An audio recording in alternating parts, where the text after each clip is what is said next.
ನಮ್ಮ ಮನೆಗೆ ಬೆಕ್ಕುಗಳು ಕೆಲವೊಮ್ಮೆ ಬಂದು ಹೋಗುತ್ತವೆಯೇ?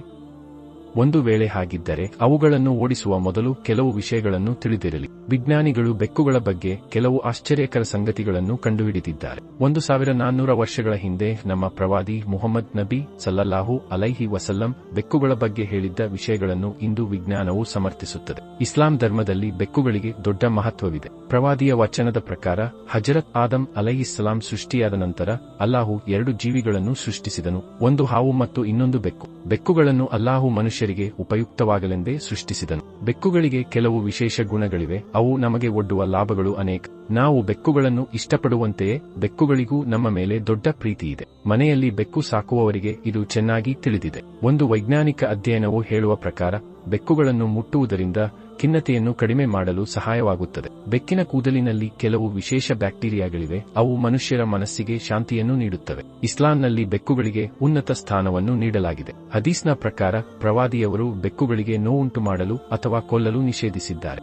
ಒಬ್ಬ ಪ್ರಸಿದ್ಧ ಸಹಾಬಿಯಾದ ಅಬೂ ಹುರೈರ ರದಿಯಲ್ಲಾಹು ಅನ್ಹು ಇದ್ದರು. ಅವರ ಕುನಿಯ ಉಪನಾಮ ಅಬೂ ಹುರೈರ ಎಂದಾಗಿತ್ತು, ಅಂದರೆ ಬೆಕ್ಕುಗಳ ತಂದೆ. ಒಮ್ಮೆ ಬೇಸಿಗೆಯಲ್ಲಿ ಅವರು ಒಂದು ಬೆಕ್ಕನ್ನು ಕಂಡರು. ಅದು ಬಿಸಿಲಿನಲ್ಲಿ ಕಷ್ಟಪಟ್ಟು ಗೋಡೆಯೊಂದಕ್ಕೆ ಒರಗಿಕೊಂಡು ನಿಂತಿತ್ತು. ಆಗ ಅಬೂ ಹುರೈರ ಅವರು ಆ ಬೆಕ್ಕನ್ನು ತೆಗೆದುಕೊಂಡು ಬಿಸಿಲಿನಿಂದ ರಕ್ಷಿಸಲು ತಮ್ಮ ಬಟ್ಟೆಯ ತೋಳಿನಲ್ಲಿ ಅಡಗಿಸಿದರು. ಪ್ರವಾದಿಯವರು ಬೆಕ್ಕುಗಳ ಬಗ್ಗೆ ಏನು ಹೇಳಿದ್ದಾರೆ?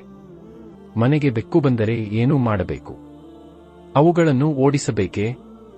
ಒಮ್ಮೆ ಪ್ರವಾದಿಯವರು ಪ್ರಯಾಣದ ವೇಳೆ ಗರ್ಭಿಣಿಯಾದ ಒಂದು ಬೆಕ್ಕನ್ನು ಕಂಡರು. ಆ ಬೆಕ್ಕಿಗೆ ಯಾವುದೇ ಹಾನಿಯಾಗದಂತೆ ಪ್ರವಾದಿಯವರು ತಮ್ಮ ಗುಂಪನ್ನು ಬೇರೊಂದು ದಾರಿಯ ಮೂಲಕ ಕೊಂಡೊಯ್ದರು. ಒಬ್ಬ ಸಹಾಬಿಗೆ ಆ ಬೆಕ್ಕನ್ನು ಕಾಳಜಿ ವಹಿಸಲು ಆದೇಶಿಸಿದರು. ಈ ಬೆಕ್ಕು ಮರಿಯಾಗುವವರೆಗೆ ಇಲ್ಲಿ ಇದ್ದು ಇದನ್ನು ನೋಡಿಕೊಳ್ಳಿ ಎಂದು ಪ್ರವಾದಿಯವರು ಆಜ್ಞಾಪಿಸಿದರು. ಪ್ರಯಾಣ ಮುಗಿಸಿ ವಾಪಸ್ ಬಂದಾಗ ಪ್ರವಾದಿಯವರು ಆ ಬೆಕ್ಕನ್ನು ಮತ್ತೆ ಭೇಟಿಯಾದರು. ಅದನ್ನು ತೆಗೆದುಕೊಂಡು ತಮ್ಮ ಮಡಿಲಲ್ಲಿ ಇಟ್ಟರು, ನಂತರ ಮನೆಗೆ ಕೊಂಡೊಯ್ದರು.